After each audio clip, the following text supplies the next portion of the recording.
दोस्तों, क्या आपने कभी किसी ऐसे गांव के बारे में सुना है जहां सूरज ढलते ही घरों के दरवाजे खुद ब खुद बंद हो जाते हैं और जहां एक कुआं है जो इंसानों की खोपड़ियां निगलता है?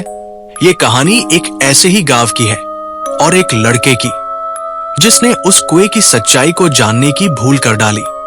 साल था 2018। ऋषि नाम का एक यूथ व्लॉगर जो अनएक्सप्लोर्ड प्लेसेस पर वीडियोस बनाता था, महाराष्ट्र के एक गांव कोटवाड़ी के बारे में सुनता है। ये गांव गूगल मैप पर भी ठीक से दिखाई नहीं देता था। बताया जाता था कि वहां एक पुराना कुआं है जिसे गांव वाले माथा वाला कुआं कहते हैं। कोई नहीं जानता था ये नाम क्यों पड़ा। ऋषि, जो यकीनन बहादुर और थोड़ा जिज्ञासु था, कैमरा उठाकर गांव पहुंच जाता है। गांव पहुंचते ही एक अजीब सा सन्नाटा ऋषि को महसूस होता है। बच्चे नहीं खेल रहे, औरतें खिड़कियों से झांक रही थी और मर्द बिना बात के घूरते हुए निकल जाते थे। जब उसने एक बुजुर्ग से कुएं के बारे में पूछा तो वो कांपते हुए बस इतना बोले, साहब, सूरज ढलने से पहले गांव छोड़ दीजिए। उस कुएं में जो झांकेगा उसकी खोपड़ी फिर कभी नहीं मिलेगी। ऋषि हंस पड़ा। उसे लगा कि ये सब अंधविश्वास है। वो वीडियो रिकॉर्डिंग चालू करता है और कहता है, दोस्तों, आज मैं जानूंगा कि आखिर इस कुएं में ऐसा क्या है जिससे गांव वाले डरते हैं। रात के ठीक 12 बजे, जब पूरा गांव अंधेरे में डूबा हुआ था, ऋषि अपने कैमरे के साथ उस कुएं की तरफ बढ़ता है। कुएं के पास पहुंचते ही ठंडी हवा चलने लगती है।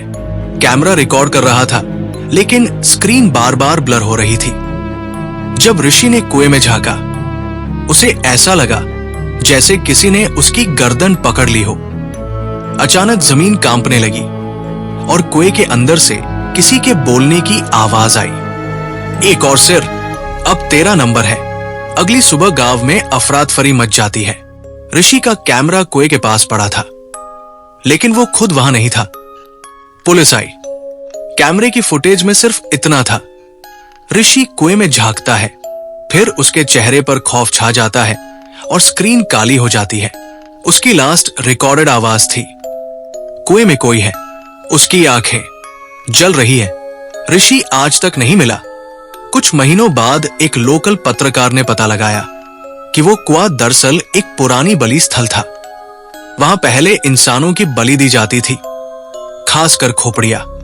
कहा जाता है कि एक अघोरी बाबा ने वहां तंत्र साधना की थी, जिसमें वो खोपड़ियों की आत्मा कैद करता था।